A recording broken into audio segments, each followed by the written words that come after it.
예, 여러분 안녕하세요. 이번 영상에서는 크레인 입문편 어떻게 하면 크레인 기사가 될 수 있느냐, 그 중에서 크레인 기사가 뭐 기사 취업하는 거 쉽죠? 근데 취업하고 나서 빨리 어떤 그 스킬을 빨리 배우는 어떤 노하우랄까, 꿀팁, 요거에 대해서 한번 썰을 나눠볼게요. 자, 예전에 저를 찾아왔던 그 크레인 기사가 되고 싶었던 어떤 그 예비 기사님 중에서 예를 들어드릴게요.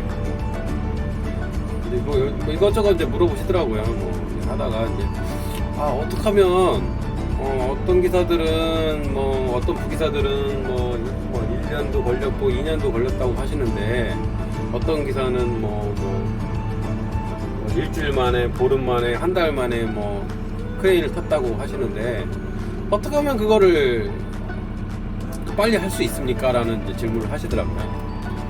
그런 분들 있다고 얘기를 해요. 사례를 말씀드렸으니까. 그래서 그분한테 제가 있었던 어떤 그 에피소드를 하나를 말씀드렸어요. 자, 때는 바야흐로 저도 부기사 생활 병아리 시절이 있었겠죠. 예.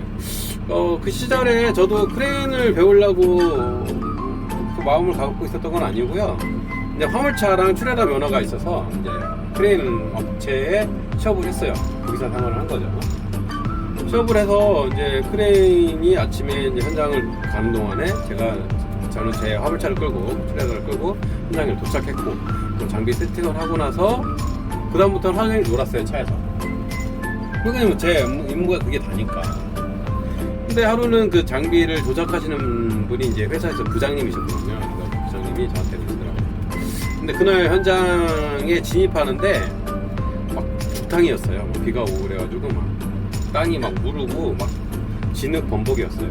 그래서 그 진흙 범벅인 데를 겨우겨우 힘 들여서 통과해서 실제로 작업하는 데에서는 땅이 좋았거든요. 그래서 작업을 이렇게 하고 있는데 크레인 세팅을 해서, 물론 크레인 바퀴에는 흙이 엄청 묻어 있었죠. 그런데 이제 그 부장님이 저를 부르더니만 유기사 저기 그 밑에 하부 내려가서 타이어랑 흙을 싹 닦아내는 거예요. 근데 내가 거기서 생각이 딱 든 게 있죠. 뭐냐면, 물론 오늘 흙을 닦아야 되는데 우리 기사님, 우리 부장님은 작업을 하고 계시고, 근데 저 흙을 지금 닦아내면 일단 일 끝나고 다시 나갈 때 저 죽탕을 지나가야 되는데, 그러면 또 다시 닦아야 되거든요.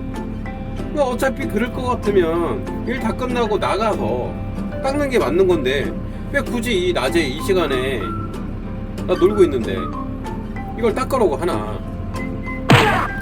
이거는 이제 우리 부장님이 나를 약간 골리는 거다, 그렇게 볼 수도 있는 거잖아요, 그죠? 기본적으로 대부분 여러분들은 안 그렇겠어요? 아무리 가불관계고 우리 상급자 직원이시지만. 근데 제가 알겠습니다 하고 이제 작업복을 입고 그 차 밑으로 기어 들어가서 흙을 다 닦아냈어요.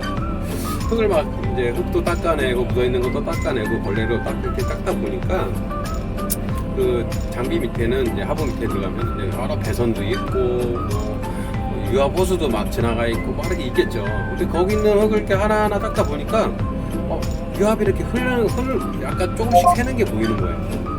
근데 저렇게 새는 게 장비 작동하는데 지장이 있는지 없는지 제가 판단할 수가 없잖아요. 항상 셀 수도 있었던 거고, 아니면 조금만 새도 문제가 있는 거고. 그래서 이제 그걸 유심히 보고 일단 닦은 다음에 이제 분절이 없이 닦은 다음에 나중에 이제 다 닦고 나서 이제 장비에 올라가서 부장님한테 말씀드렸죠. 차는 다 닦았다. 그러니까 고생했다고 그러더라고요. 그런데 혹시 몇 번 축 바퀴 밑에 유압 호수가 있는데, 거기 호수에 기름이 새는데 그거를 사진을 찍어 왔는데, 이거 우리 이따 집에 갈 때 이 부분이 문제가 안 될까요? 라고 내가 부장님한테 여쭤봤어요. 그랬더니만 부장님이 다 알고 있다고, 괜찮아, 냅둬도 돼, 쉬는 날 붙이려고 해놓은 거야, 딱 그러시더라고요. 그래서 이게 맨날 크레인 위에 올라가서 작동만 할 줄 알고 맨날 허드렛 일은 나를 시키더니만 그래도 다 뭐 장비에 어디에 하자가 있거나 문제 있는 거에 대해서 되게 알고 계시는구나. 근데 이렇게 느꼈죠. 근데 그날은 근데 그러고 딱 지나왔죠. 근데 며칠 후에 이제 차를 닦을 일에서 차를 막 닦는데 이제 무슨 흥분무등것 때문에 부장님이 딱 오시더니만 너 뭐하냐 그래서 차 닦는데 그랬더니 아유 뭐 닦아도 똑같은데 못 따라 닦냐고 그거 닦으라고 그러시는 거예요. 말 그대로 부장님이 저한테 그 대하는 그 어떤 저게 완전 바뀐 거예요. 이상하다. 왜 그러지? 저 사람이 왜 사람이 돌변했을까? 이 에피소드에서 볼 수 있는 거는 뭐냐면 장비를 배우려고 온 국기사들의 어떤 공통된 거를 이 가르쳐주는 기사 입장에서 어떤 자기가 원하는 마인드에 맞는 애들은 꼼꼼히 잘 가르쳐주고 잘 친절하게 해주는데 그거 아니고 그러니까 말 그대로 한마디로 이제 소양을 보는 거죠. 이렇게 해라 저렇게 하라는 게 아니라 내버려 두는 거예요. 하는 걸 보고. 그리고 어떤 사소한 걸 시켰을 때 저 친구가 하는 걸 보는 거죠. 그날 그 부장님이 저한테 차를 닦으라고 하는 이유는 뭐냐면 그냥 건성건성 차를 닦으라는 얘기가 아니라 차를 닦으면서 세세하게 내 차에 대해서 관심을 주고 알려고 뭐가 문제가 있다고 하면 알려고 노력하고 그런 게 있냐 없냐를 판단하기 위해서 저한테 그 일을 시킨 거예요. 정말 그 이후로는 부장님이 막 불러서 이건 이렇게 하는 거고 저건 저렇게 하고 근데 이 더 심도 있는 트레인들의 기술이나 이런 거에 대해서 막 알려주시더라고요. 예전에 뭐 내가 트레인 세팅하는 영상이나 막 이런 영상에서 조금씩 꿀팁이나 이런 것들 있죠. 다 그분한테 배운 거예요. 제가 혼자 다 알았겠습니까? 제가 무슨 그리고 크레인 이쪽 업무 이쪽에서는요 실무에 대해서는 어떤 책자가 있는 게 아니기 때문에 실질적으로 경험하면서 배우는 게 가장 큰 거예요. 경험해보지 않고서는 그게 내 지식이 되겠어요. 근데 결국은 이 경험을 굉장히 많이 하시는 분들이 알려주지 않으면 모르는 부분인데 그렇다고 내가 그거를 그때그때 상황이 다 똑같지 않기 때문에 물어볼 수도 없는 거고요. 결국은 여러 과정을 겪어야 되고 경험을 해봐야 되는 지식이 가장 큰 어떤 그 범주라고 생각합니다. 자, 제가 뭐 재미있으면 재밌고 아니면 고리타분한 옛날 썰을 좀 풀어봤는데요. 이 썰을 하면서 여러분들한테 전달하고 싶은 게 있어요. 그러면 크레인 기사가 빨리 되고 싶잖아요. 그러면 나를 바라보는 사수, 가르쳐주는 그 사수가 어떤 걸 원하는지를 알아야 돼요. 물론 사람마다 성격이 다 틀리기 때문에 그걸 다 맞출 수는 없는 거죠. 그런데 사수 눈에는 딱 한 가지는 공통적으로 보이는 게 있어요. 저분이 크레인을 배우려고 하는 의지가 있는 분이냐 아니면 빨리 어떤 다음 레벨로 가고 싶어하는 그 중간 단계를 넘어서 가고 싶어하는 게 보인다고. 하다못해 차를 닦으려고 해도 거기에는 이유가 있는 거고 그리고 뭐 어디 정비하는 거 예를 들어 차를 정비를 하잖아요. 고칠 수가 있어요. 요즘에는 차들의 연식이 좋아져서 이렇게 장고장이 날 일이 거의 없는데 한 10여 년 전에 크레인 기사라고 하면 기본적으로 기본 어떤 그 정비 정도는 할 줄 알아야 되고 엔진 오일 가고 유압 발브라든지 이런 게 이제 호수가 터져서 그런 거는 풀러가지고 직접 호수 찍는 것을 가서 찍어서 다시 교환할 정도는 알아야 되고 배선도 어느 정도 플러스 마이너스 선 찾아서 뭐 갈 정도는 알아야 되고 그 정도의 기본을 알아야 크레인 기사 대우를 받았고 근데 뭐 세월이 흘러서 이제 그만큼의 스킬을 가진 기사님들이 이렇게 많지는 않다고 보여져요. 물론 다 요즘 기사들이 다 못한다는 얘기는 그런 얘기 절대 아닙니다. 그런데 그런 이제 마인드를 갖고 싶다 하면 1차적으로 먼저 알려고 많이 노력하셔야 하셔야 돼요. 최근 들어서 이제 부기사님들 오시는 분들 대부분 오래 걸리는 분들이랑 빨리 오시는 분들 딱 차이점 하나 알려드릴게요. 자, 처음에 그 본기사님들이 부기사들이 오면은 관찰을 해요. 제일 먼저 시키는 게 뭐냐면 예 구경하세요 이래. 아무것도 안 시켜. 그래서 크레인 기사는 막 가거든요. 부기사는 가만히 앉아. 자, 여러분도 가만히 앉아있으면 뭐예요? 멀뚱멀뚱. 요즘 제일 많이 하는 거 있죠? 핸드폰, 유튜브나 게임을 하시죠. 딱 보고 하는 거를 이제 크레인 기사가 딱 멀리서 보잖아요. 본 기사가. 그러면 쟤는 싹시 노래구나. 안 알려줘요.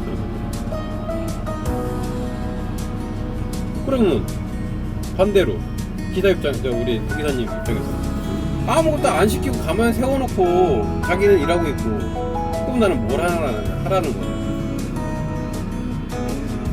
자꾸 궁금증을 가지세요. 자, 크레인 기사가 저 물건을 들잖아요. 저게 몇 킬로일까? 저게 1톤 될까? 1000킬로 될까? 의문을 가져보세요. 대략적으로 던져보세요. 그리고 가서 그 장비에 가서 몇 킬로냐, 몇 톤이냐 물어보세요. 뭐 가르쳐주는 경우가 있고 뭐 안 가르쳐주는 것도 있는데 계기판에 나오겠죠. 자, 저 물건은 몇 톤, 저 물건은 몇 톤. 자, 그 다음에 궁극적. 저기까지 거리가 얼마다. 저기까지 거리가 얼마다. 그러니까 내가 봤을 때 10m 했는데 기계를 딱 보니까 12m. 내가 다시 또 15m로 눈으로 봤는데 어림했는데 딱 보니까 편차가 뭐 16.3m야. 이게 점점 가까워지고 무게나 거리를 많이 맞춰갈 때쯤이 되면 그런 과정 하나하나가 내가 어떤 일을 하는 데 있어서 관심을 주는 거거든요. 그런 관심을 갖고 있는 분들은 빨리 기사가 돼요. 근데 그런 거 관심 없이 그냥 세워라 내워라 그냥 시간만 죽치잖아요. 결국은 내가 못 버텨서 그만두게 돼요. 그래서 크레인 기사들이 10분이 오시면 9분 이상이 가시는 거예요. 그런 기본적인 마인드나 소양을 갖추신 분들은 계속 다음날 작업이 재밌어지고 궁금해지고 하려고 노력해지는데 내가 아무것도 안 한다고 해서 배울 게 없는 게 아니에요. 여러분들도 기사님이 되면 나중에 시간이 지나서 부기사님들 양성할 때 그럴 거예요. 봐라, 많이 봐라. 볼 수 있는 시간은 그 부기사 시간 말고는 없어요. 실질적으로 현장에 투입했을 때는 내가 해본 일은 해보겠지만 안 해본 일은 저게 물건이 무게가 얼마큼인지 저 거리에서 물건을 얼마큼 들 수 있는지 모르거든. 몰라요. 근데 그거를 부기사 때는 물어볼 수도 있고 내가 뭐 예측할 수도 있고 그 답을 내가 찾을 수도 있어요. 근데 본기사 때는 그 물건을 잘못 들거나 잘못 보내거나 이러면 무조건 사고로 이어져요. 자, 여러분 오늘 이야기의 가장 중요한 핵심은 뭐냐면 빨리 기사가 되고 싶으면 긍정적인 마인드 가지고 자꾸 궁금증을 갖고 알으려고 하세요. 본인한테 문제를 던지고 본인한테 답을 찾으려고 하세요. 그러다 보면 정말 본인들을 이끌어가는 이 기사님들이 하나라도 더 챙겨주고 다 알려주려고 그냥 세워라 내워라 시간 죽이잖아요. 절대로 빨리 기사할 때 자, 100% 장담합니다. 네, 오늘 이야기는 여기서 정리하고요. 다음 이야기에는요 크레인 기본적인 재원표 보는 방법 그리고 현장 보는 방법에 대해서 여러분 같이 한번 썰을 나눠보겠습니다. 여러분 건강하시고요. 다음 영상에서 뵙도록 하겠습니다. 안녕히 계세요.